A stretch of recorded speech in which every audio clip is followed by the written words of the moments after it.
जय हिंद, जय भारत, वंदे मातरम। मैं रविंद्र फौजी। साथियों, दो महत्वपूर्ण मुद्दों को लेकर मैं ये वीडियो बना रहा हूं।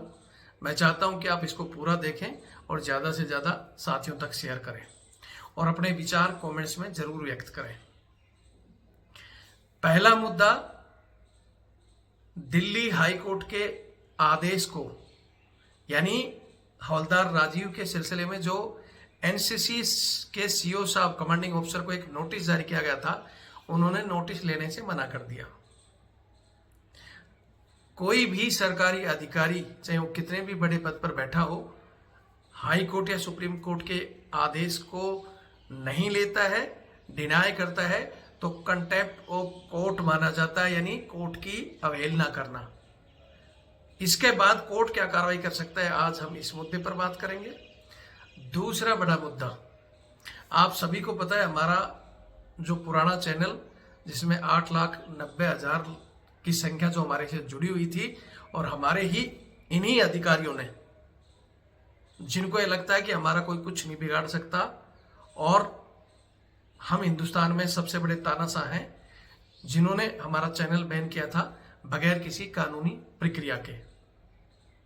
उस कोर्ट के लेकर आपको पता है, मैं सुप्रीम कोर्ट गया था और सुप्रीम कोर्ट में लगातार टेंटेटिव तारीखें चल रही थी, लेकिन अब 1 अप्रैल को रजिस्ट्रार कोर्ट में उसकी सुनवाई हुई और वहां तारीख फिक्स कर दी गई कि 30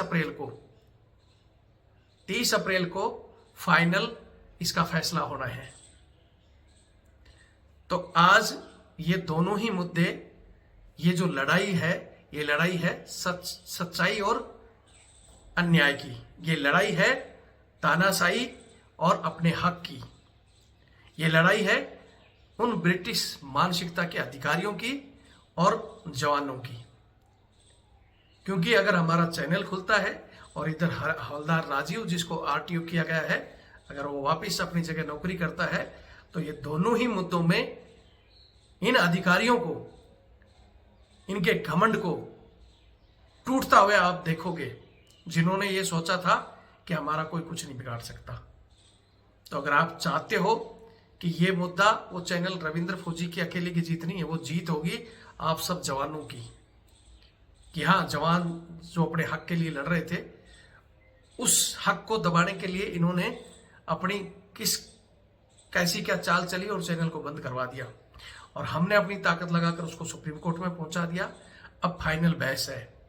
मैंने आपसे बहुत बार कहा कि अगर आप आज से पहले भी मेरा साथ देते तो वो चैनल खुल सकता था, लेकिन अब ये फाइनल बहस है। अगर आप चाहते हो कि हमारी जीत हो, तो इस समय हमारा सहयोग करो, क्योंकि वहां वकील खड़े हमने करने हैं और जोरदार बहस करनी है, और हमने जीतना है और वो चैनल खुलवाना है। अगर आप चाहते हो कि वो चैनल खुले, और तो हमारा थोड़ा थोड़ा सहयोग करो। अकेला रविंद्र फौजी इनसे नहीं लड़ सकता। अगर आप सहयोग करना चाहते हो तो ये मेरा नंबर है 8290354513, 8290354513। ये मेरा फोन पे और पेटीएम से जुड़ा हुआ है, और ये मेरा बार कोड। आप थोड़ा थोड़ा सहयोग करते हो तो हमारे पास ठीक ठाक बजट होगा और हम ठीक ठाक वकील खड़ा करेंगे।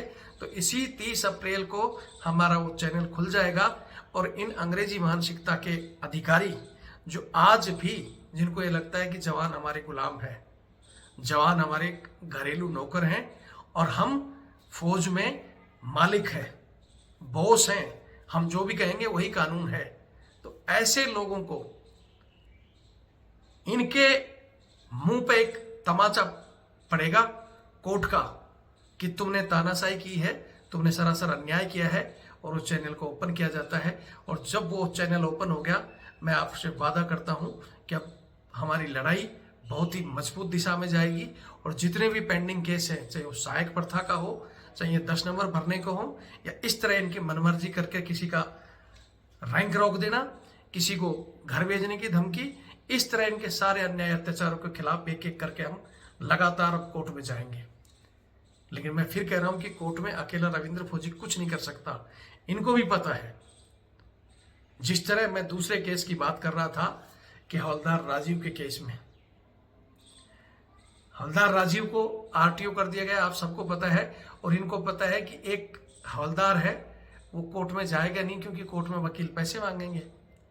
30-40 हजार रुपए खर्च होगा, इस डर से वो चुपचाप चला जाएगा, बाहर बैठा रहेगा। कितने दिन बैठा रहेगा, उसका AWL कर पेमेंट बंद कर देंगे, डिफॉल्टर डिजास्टर घोषित कर देंगे। तो ऐसी स्थिति में जवान अकेला टूट जाता है। और ये लोग, ये जो ऐसी जगह पे बैठते हैं, ये या तो लेफ्टिनेंट कर्नल होते हैं या कर्नल जो सुपर सीट के, उनको आगे कोई रैंक लेना नहीं देना, तो ये कहते हैं कि हमारा बिगड़ेगा ही क्या, हमें और कुछ तो लेना नहीं और ये रैंक हमारा उतर नहीं सकता। ये इनकी सोच है, ठीक है। और सबसे बड़ा दुर्भाग्य ये है कि कोर्ट में हम जीत जाएंगे और कोर्ट इनको क्या करेगा, सिर्फ फटकार लगाएगा। उस फटकार से इनका कुछ नहीं बिगड़ता। राजीव वापिस आ भी जाएगा तो बोलेंगे मेरा क्या बिगड़ गया, मेरा क्या बिगाड़ लिया, आपने पैसे खर्च कर आ गया तो आ गया। क्योंकि एक इज्जतदार इंसान होगा ना, जो जिसको तो फर्क पड़ता है और पड़ेगा, उन तमाम इज्जतदार अधिकारियों को या प्रमोट होने वाले अधिकारियों को, जिनको आगे प्रमोशन चाहिए, जिनको लंबी सर्विस करनी है, जिनको चाहिए कि सेना मजबूत हो, ये जो फैसला सुनेंगे वो लोग इस तरह की घटिया हरकत नहीं करेंगे कि किसी को, हवलदार राजीव को 6 महीने का एक्सटेंशन दे दिया इन्होंने भी, इनकी यूनिट ने भी। उसके बाद सिर्फ इसने गाड़ी का पैसा मांग लिया तो बोले वापिस चला जा, मतलब मनमर्जी।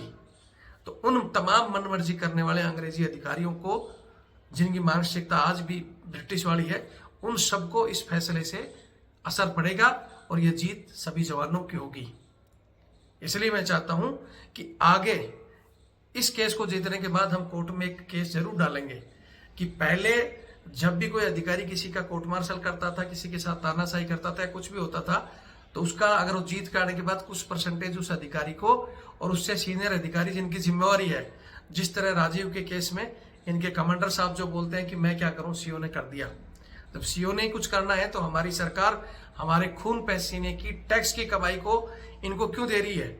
जो भी ब्रिगेड कमांडर, कोर कमांडर बैठे हैं, हटा दो सबको, सीओ ही सब कुछ कर लेगा। तो ये जवाब देने वालों को, और फिर ऊपर जो इनके सीनियर अधिकारी है, जहां तक ये शिकायत गई है, जिन्होंने इस चीज पर ध्यान नहीं दिया, और इन सब के बाद में जवान को कोर्ट जाना पड़ा। जवान का 30-40 हजार रुपए खर्च हुआ, समय खराब हुआ, टेंशन रही उसको और उनके बीवी बच्चों को। तो इन सब के लिए हम इस केस के अलावा, क्योंकि ये केस तो यहीं तक रिलेटेड है, कोर्ट स्टे ऑर्डर दे देगा, वो नौकरी कर लेगा और इनको एक फटकार लगा देगा। लेकिन इसके बाद हम अलग से एक केस फाइल करेंगे कि साहब, जब आपने अभी बहुत से ऐसे केस आपने देखे होंगे कि झूठी शिकायत करने वाले के ऊपर कानूनी कार्रवाई और जुर्माना लगता है, उसी तरह अगर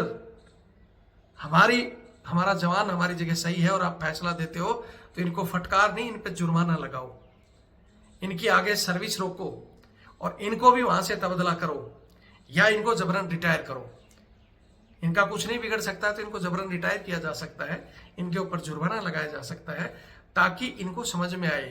क्योंकि ये या तो डरते हैं जुर्माने से, क्योंकि इनको सब चीज फ्री का चाहिए। जवान जो मेहनत खून पसीने की कमाई, कितनी जवान की सैलरी है, जवान से 4 गुना ज्यादा लेकर भी ये जवान का ही सब चीज उपयोग करना चाहते हैं। सरकारी संसाधनों का उपयोग, ठेकेदारों से जो लिंक है, वो सारी चीजें धीरे धीरे हम सामने ला देंगे, खड़ा कर देंगे लोगों को। लेकिन उसके लिए आप सबका साथ और सहयोग चाहिए। अगर आप रेडी हो कि सर आपका वो चैनल भी खुले और ये केस भी जीते, तो सपोर्ट करो। मैं ये नहीं कहता, मेरे को पता है हम सब सामान्य हैं, ना तो रविंद्र फौजी टाटा बिरला है और ना जो हमारा चैनल देखते हैं टाटा बिरला है, और टाटा बिरला कोई साथ देगा भी नहीं। क्योंकि जवान, किसान या आम आदमी जिनको लगता है कि हाँ ये फौजी भाई ये दुखी हैं, इनका सपोर्ट करना चाहिए, तो वही आदमी हमारा छोटा छोटा सपोर्ट करेंगे। आपका छोटा छोटा प्रत्येक सपोर्ट हमारे लिए, हमारी इस मुहिम में, हमारी इस लड़ाई में, एक बोलते हैं ना कि छोटा छोटा कंकर से भी राम सेतु जैसे बन गया था ना, उस तरह एक राम सेतु की तरह हम इस लड़ाई को जीत सकते हैं। अगर आप यही सोचोगे कि रविंद्र सर के साथ कितने लोग जुड़े हुए हैं, कितने लोग जय हिंद लिखते हैं, हम आगे बढ़ो सर ये करते हैं, वो सब देते होंगे, तो हमें पता है। अगर पिछले साल अप्रैल में मेरा चैनल बंद हुआ था, वकीलों के हमने चक्कर काटे, कोई 10 लाख, कोई 15 लाख, जो हमारे पास नहीं था। जो लोग बोलते हैं ना करोड़ों रुपए होते, तो मैं भी छुटकी में मेरा चैनल खुला देता। जिस तरह संजय शर्मा का चैनल 1 हफ्ते में खुल गया था, मैं भी खुला देता। लेकिन बात करोड़ों की नहीं थी और ना ही लोगों ने खुलकर सपोर्ट दिया, क्योंकि इन्होंने डरा दिया, देखो हमने रविंद्र फौजी का चैनल बंद कर दिया, आप क्या करोगे। दरबार में ये शब्द बोले हैं सीओ साहब ने। अगर आज हमारा चैनल खुल जाता है तो क्या बोलोगे कि भाई अब तुम कोर्ट से जीत के आ गए, अब हम लोग सुधर जाएंगे, कम से कम अब सुधर जाना तुम। लेकिन ये तभी संभव होगा जब हम एकजुट रहेंगे और एकजुट रहकर अपने हक की बात करेंगे। अन्याय अत्याचार को बढ़ावा देना, अन्याय अत्याचार सहना, ये सब एक तरह का अपराध है, पाप है। तो अगर आपको लगता है इस मुहिम में साथ दें तो सपोर्ट करो, सपोर्ट नहीं कर सकते तो वीडियो को शेयर करो ताकि कोई दूसरा भाई मदद करेगा। और तब तक इस चैनल की संख्या बढ़ाओ, और वो चैनल खुलते ही तो हम आपको बता ही देंगे कि हमारी जो चाल इन्होंने धीमी की है वो किस तरह रफ्तार पकड़ती है और किस तरह हम तूफान उठाते हैं और कैसे इन सभी मुद्दों को कोर्ट के जरिए हम हल करते हैं। वीडियो देखें और शेयर करें। सोमवार को कल तय हो जाएगा, 10:30 बजे कोर्ट ने बुलाया है। हवलदार राजीव को, जो मैं बता रहा था, राजीव अपना एनसीसी ऑफिस में जब ये लेके गया तो सीओ साहब उस समय बोलते हैं कि मैं तो यहाँ हूँ नहीं, और वहाँ हेड साहब प्रेजेंट थे जिन्होंने वो लिया नहीं, सीओ से बात की, स्पीकर खोल के राजीव ने सुना है ये चीजें कि भाई मत ले इसको, मैं सोमवार को आऊंगा, सोमवार को लूंगा। जबकि वो चीजें डाक से उसके पास पहुंच चुकी हैं। एक वहां के लोकल मजिस्ट्रेट को दे दिया गया है, पुलिस द्वारा भी उनके पास आ जाएगा। लेकिन उसके बाद भी तानाशाही करते हैं तो कल 10 बजे पता चल जाएगा कि आगे का क्या होगा। बाकी आप वीडियो देखें, शेयर जरूर करें।